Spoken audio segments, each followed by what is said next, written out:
Assalamualaikum warahmatullahi wabarakatuh. Balik lagi dengan gue Irman di Chemistry, cerita mistis para pendaki. Oke, di kesempatan kali ini ada sebuah kisah dari Kang Asep. Kang Asep Talang Tung Tung katanya. Nah, dia mau berbagi kisah pendakian anehnya nih di salah satu gunung di Jawa Barat. Nama gunungnya sih dirahasiakan, entah sih untuk apa. Katanya sih biar nggak nakut-nakutin kalau ente-ente pada mau kemari. Ya udah, langsung aja dah ya, kita sikat.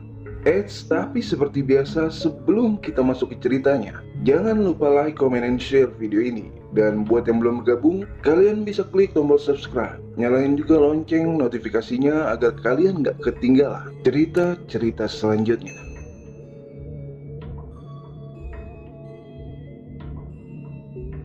Tulang tung tung, tulang tung tung, tung. Notif tanda sebuah pesan masuk di handphone kentang milik gua. Waktu itu minggu malam, sekitar pukul 9. Gua pun langsung membaca pesan itu.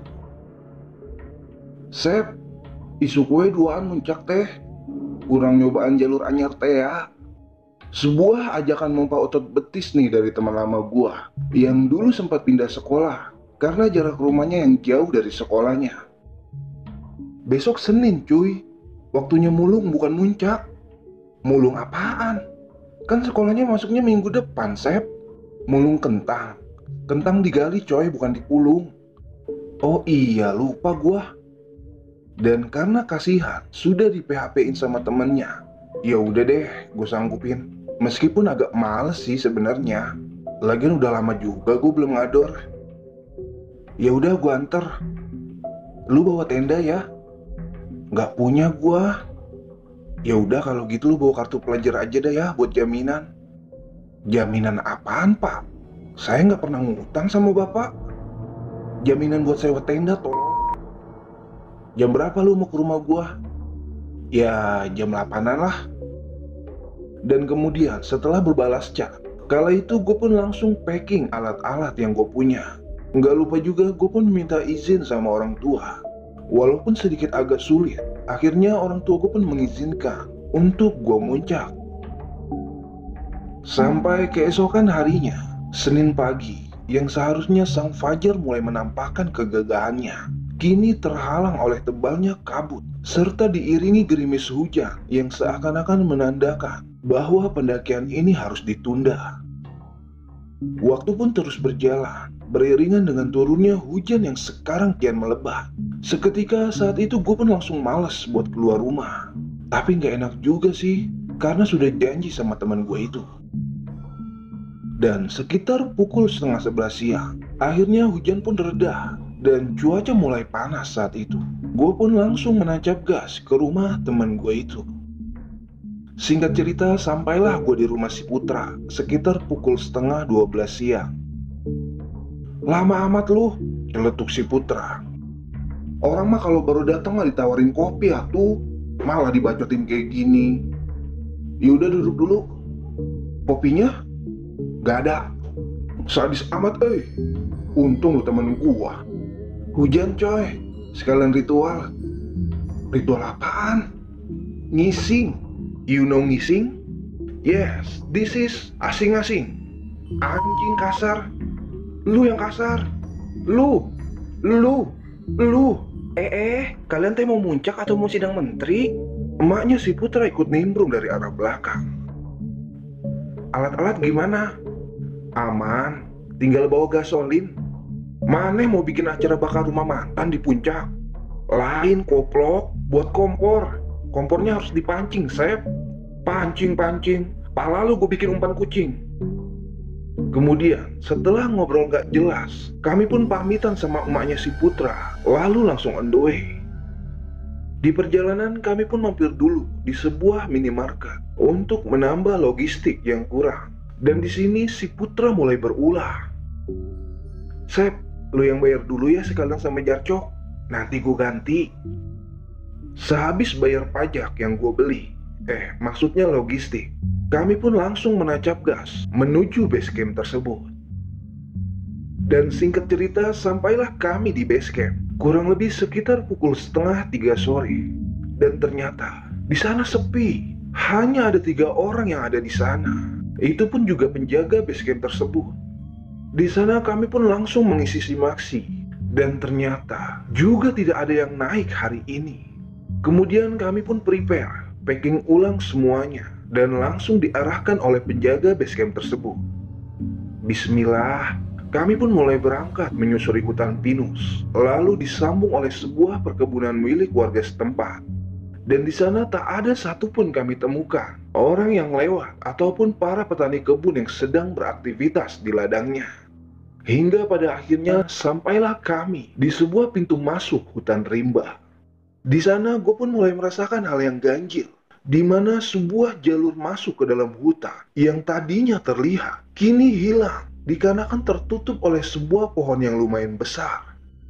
Tapi tiba-tiba Putra, si anak selonong boy, kok jalannya jadi ketutup gini, Sep? Ya mana ku tempe. Terus gimana nih? Terobos aja lah, Sep. Kagok geus ka dieu. Kalem Put, jangan gegabah. Kita kan gak hafal medannya kayak gimana. Ah, kelamaan, Sep, kata si Putra yang sambil menerobos jalur yang tertutup tadi. Dan mau gak mau, akhirnya gue pun harus ikut ngebuntutin si Putra dari belakang. Tapi baru saja kami masuk, tiba-tiba kabut pun langsung turun menyelimuti kami. Jarak pandang pun sangat terbatas kala itu. Perasaan tadi lumayan cerah, kok sekarang jadi? Siapa sih ini yang suruh jadi anak selonong boy? Dingin banget suasananya. Jadi serem, Sereman masa lalu lu, Put, yang suka darmaji di warungnya Teh Ida. Tong ngadi-ngadi maneh. Emang bener dah yang dibilang si Putra. Setelah kami melewati jalur yang tertutup tadi, suasananya kini berbeda. Sunyi, sunyi dan sunyi. Jalan terus, Put, jangan nengok ke belakang. Iya, Sep. Kemudian kami pun terus berjalan, menelusuri jalur yang ada, dan berharap agar segera keluar dari rimbanya hutan ini. Terkadang kami pun istirahat dulu sebentar, yang hanya sekedar minum dan mengumpulkan kembali tenaga. Lalu kami kembali melanjutkan perjalanan, supaya tidak kemalaman di trek. Bayangin aja, di dalam hutan belantara yang lebat ini, hanya ada gua sama si Putra. Tak ada satu orang pun kala itu yang kami temui di sini. Di mana kita? Apakah kita tersesat? Apakah kita salah jalan sehingga kita berada di dalam perut hutan ini? Ibu, seketika gue pun langsung ingat sama bidadari tak bersayap yang dikirim Tuhan untuk melindungi gua. Kamu tidak tersesat, Nak. Teruslah melangkah. Di dunia ini tidak ada tempat yang terlalu angker untuk dijelajah. Yang ada hanyalah rasa ketakutan kita yang selalu berlebihan dalam menyikapinya. Dan rasa takut inilah yang harus kamu hadapi sekarang, agar kamu tak menjadi orang yang lemah. Jangan takut. Doa ibu akan selalu ada di setiap langkahmu, Nak. Bagaikan mendapat kekuatan baru, kami pun langsung bangkit dan mencoba untuk melangkah lagi di tengah rasa ketakutan yang kini kian mendera. Setapak demi setapak, selangkah demi selangkah, tanjakan demi tanjakan, dan rintangan demi rintangan, gangguan juga demi gangguan, kami lewati saat itu dengan seksama. Hingga pada akhirnya, kami pun menemukan jalan keluar dari hutan ini. Sekarang kami hanya perlu melewati bagian bonus atau jalanan datar sebelum bisa mencapai puncak. Break dulu guys, Sep. Nanggung, Put. Nanti aja di puncak. Ya udah, yuk. Dan singkat cerita, sampailah kami di puncak sekitar pukul 4:30 sore. Dan di sini, di atas puncak ini, tidak ada juga satu orang pun ataupun tenda yang berdiri. Yang ada hanya rumput liar dan pohon-pohon mati yang kian mengering, namun masih berdiri dengan kokohnya. Dan segeralah kami pun langsung memasang tenda agar bisa langsung beristirahat di kala senja sore ini. Tak lupa juga dengan kewajiban, meskipun waktu sudah akhir, namun lebih baik terlambat daripada tidak sama sekali. Tapi saat itu pun terdengar sayup-sayup teriakan dari arah bawah. yang kemudian kami pun segera menghampirinya. Dan ternyata itu adalah rombongan dari Ciamis yang kala itu beranggotakan 4 orang. Sementara senja pun larut di telan gelapnya malam. Setelah sholat maghrib, kami pun mengobrol bersama rombongan itu di luar tenda beralas matras beratap langit. "Where are you from?" tanya gue yang so asik ke orang-orang itu. "Yes, I am Keno. Well," jawab salah seorang rombongan itu. "Asalnya saka ngendi, ak? Nu bener koplok ngomong teh. So idut sia." "Oh iya, dari mana, ak?" "Dari Ciamis, ak." "Aa dari mana?" "Dari Garut." "Ngudut, ak?" tanya salah satu dari mereka sambil mengeluarkan rokok sampurna. "Ente, ah, saya nggak ngudut. Bukan cowok, ah, dia mah banci nggak suka ngudut." Si Putra nyeletuk lagi. "Anjing, udut jarcok buat aki-aki aja sosokan. Gak insecure lu sama udut mereka. Mana hasil ngajuk lagi dari aing, goblok teh. Gue bilangin sama nyokap lu, mampus lu." Dalam hati gua saat itu. Kami pun terus mengobrol ngalur ngidul hingga akhirnya harus berhenti dikarenakan gerimis yang mulai turun. Di tengah-tengah obrolan mesra kala itu, kami pun masuk ke dalam tenda masing-masing. "Sep, hamok gue," kata si Putra yang sebelumnya dia pasang di pohon. "Cokot kusia," jawab gua karena masih rada kesal. Kemudian ia pun keluar untuk mengambil hemok miliknya dan langsung berlari kembali ke dalam tenda. "Ada si Bagas, gede pisan." Gue pun saat itu langsung menyalakan kompor untuk menyeduh kopi hitam kesukaan gue yang tak ada duanya sedari kecil. Kopi kapal tempur namanya, dengan slogan "Bojomu semangatku." Salah, jelas lebih enak maksudnya. "Ngopi teput, biar sekalian." "Enggak, Sep, enggak suka kopi gue mah," jawab dia sembari mengeluarkan susu jahe. "Ah, banci lu, gede-gede masih suka nyusu. Ngopi dong, ngopi," balas gua atas perkataan si Putra tadi. Sementara hujan pun turun dengan lebatnya saat itu, yang disertai badai yang hingga membuat tenda kami hampir terbang. Si Putra pun saat itu hanya tiduran dengan sleeping bag miliknya sembari memain handphone. Nggak pas dah pokoknya kalau ngopi nggak diakhiri kata ah. Malam pun yang menyajikan jutaan bintang juga diiringi hangatnya seduhan kopi yang barangkali dibuat agar kita bersaudara. Bintangnya nggak ada, Sep. Ngeselin banget si kutu kupret. Orang lagi enak-enaknya bersolofosi malah diganggu. Filosofi, Sep. Tapi setelah itu, tiba-tiba saja datanglah sebuah bayangan hitam yang kemudian menghampiri tenda kami dengan taring panjangnya yang keluar dari mulutnya. Tingginya sekitaran 7 meter dengan perawakan yang sangat kekar. Lebih kekar dah daripada The Rock pemain Smackdown. Pantes aja si kutu kupret langsung tiduran. Kemudian gue pun langsung menutup rapat pintu tenda agar dia gak ikut ngopi sama gue.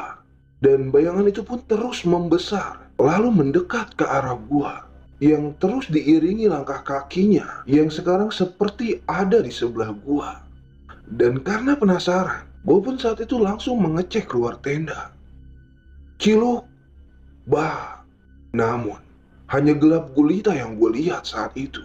Bahkan tenda rombongan lain pun yang hanya berjarak kurang lebih 1 meter dari tenda gue pun tidak terlihat saking gelapnya. Gue pun saat itu mencoba mengarahkan headlamp yang gue pegang ke semua arah di sana. Tapi hasilnya tetap nihil. Gelap. Gue terheran-heran sewaktu itu. Aneh, kok bisa ya ada bayangan di tengah gelapnya malam? Padahal di sana nggak ada penerangan sama sekali. Aneh tapi nyata. Kemudian gue pun kembali masuk ke dalam tenda, lalu meneruskan kopi gue. Mantap. Apalagi sekarang ditemani sama nisin kelapa hijau. Dan sekitar pukul 12 malam, tiba-tiba saja tenda gue bergerak-gerak seperti ada yang menggoyangkannya. Sontak si Putra pun langsung terbangun, lalu mendekat ke arah gua, tapi ia diam tanpa bicara. Kemudian gua pun langsung ngabisin kopi yang masih tersisa ini. Kali ini nggak pakai karena setelah tenda digoyang Inul sama itu makhluk, kopi gue jadi dingin dan hambar nggak ada rasanya. Kopi pun saat itu habis, yang kini hanya tersisa hampas dan kenangan indah bersama Neng Ica. Oh, Neng Ica, Aa rindu. Kemudian gue pun mencoba untuk tidur, namun gangguan itu kembali datang menghampiri. Dan tiba-tiba saja, badan si Putra yang menempel di dinding tenda sekarang terpental ke arah tengah, gara-gara ada yang mendorong dari luar. Dan tak lama kemudian, sekarang giliran kaki gua yang didorong. Karena gangguannya gak kunjung berhenti, gua pun langsung sholat isya saat itu. Karena lupa dari tadi belum sholat. Dan gua pun mencoba baca doa yang gua bisa saat itu. Dan tak lama kemudian, gangguan itu pun menghilang dengan sendirinya. Mungkin nyuruh gue sholat kali ya itu makhluk. Kemudian setelah suasana kondusif, kami berdua pun akhirnya tertidur. Dan keesokan harinya, tepat pukul 8 pagi. Sep, lu lihat gak semalam ada bayangan hitam dekat tenda? Tanya si Putra. Iya, Teh Ida itu. Katanya lu harus bayar utang ke gua. Jawab gua memasang muka serius.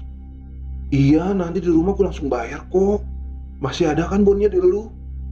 Ada nih di kantong, jawab gue sambil terus melanjutkan masak.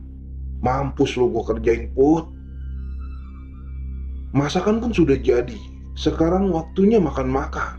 Tak lupa gue ajak juga rombongan yang dari Ciamis itu. Makan Iya duluan aja, jawabnya. Dan setelah makan, kami pun berberes-beres, lalu juga prepare, sekalian bongkar tenda. Kami pun saat itu berniat langsung turun, karena realita tak sesuai dengan ekspektasi yang diharapkan. Kami yang berharap saat itu mendapatkan samudera awan di kala sang fajar menyinari, kini hanya mendapatkan background tembok putih, karena tertutup oleh kabut. Tak lupa juga kami membersihkan sampah yang kami bawa, untuk disetorkan ke base camp ini. Mau turun bareng gak, Enggak, kita nunggu panas dulu. Ya udah kita duluan ya, Iya, hati-hati. Dan setelah pamitan dengan mereka, gua pun dengan Putra langsung turun dari puncak ini. Tapi saat itu, kok jalannya beda, Sep? Iya, Put. Perasaan kemarin gak terjal kayak gini, Nyak. Gak ada tambang buat narik juga. Saat itu, di jalur yang kami lalui tersebut, ada sebuah tambang yang menjuntai ke bawah, yang ujungnya tidak tahu sampai kemana, dikarenakan tertutup oleh kabut. Balik lagi lah ke atas, Put.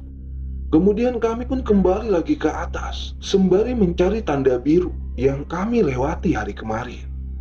Dan setelah hampir setengah jam, kami hanya berputar-putar. Akhirnya gue pun saat itu melihat tanda biru yang diikat pada pohon mati yang kering. Sontak kami pun menghampirinya. Dan benar saja, dari sana terlihat jelas tanda-tanda biru yang berjajar berdekatan. Kemudian kami pun terus mengikuti tanda itu sampai mendekati hutan lagi. Break dulu, Put, mau ngopi gua. Sambil mengeluarkan kopi yang tadi gue seduh, yang sudah gue masukkan ke termos mini, hasil nyopet dari peralatan muncak punya brother gue. Buset, ini termos apa kulkas sih? Belum aja sejam, kok kopi gue udah jadi kayak es gini? Tapi tiba-tiba, saat itu terdengar suara seperti instrumen tembang Jawa yang sangat kencang di telinga kami. Apaan tuh, Sep? Kalau gue denger-denger sih, kayak suara konser dangdut Inggris Siar, Put. Mana teh mau goyang dari atas tante? Inggris Siar mah instrumennya nggak kayak gini tutup botol. Jangan ngadi-ngadi lu. Terus gimana? Gini. Palak pak, Bandung dingser. Plak dung plak, Bandung plakser. A ser. Kira-kira iramanya kayak gitulah. Dan si Putra juga meragainnya dengan gaya seperti orang lagi beatbox. Iya, teriak si Putra dengan kegabutannya, bagaikan suara kuda meringkik.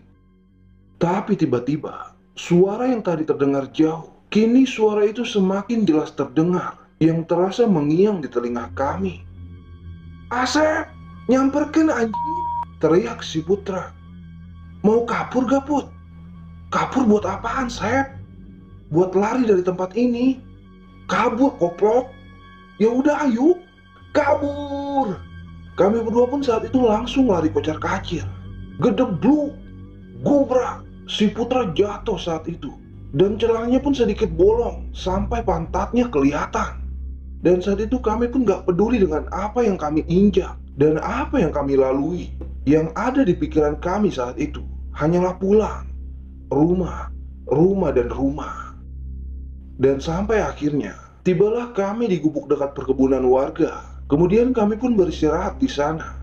Lelah pisan abis main film Koimil Gaya. Sampai akhirnya kami pun kembali pulang ke Garut.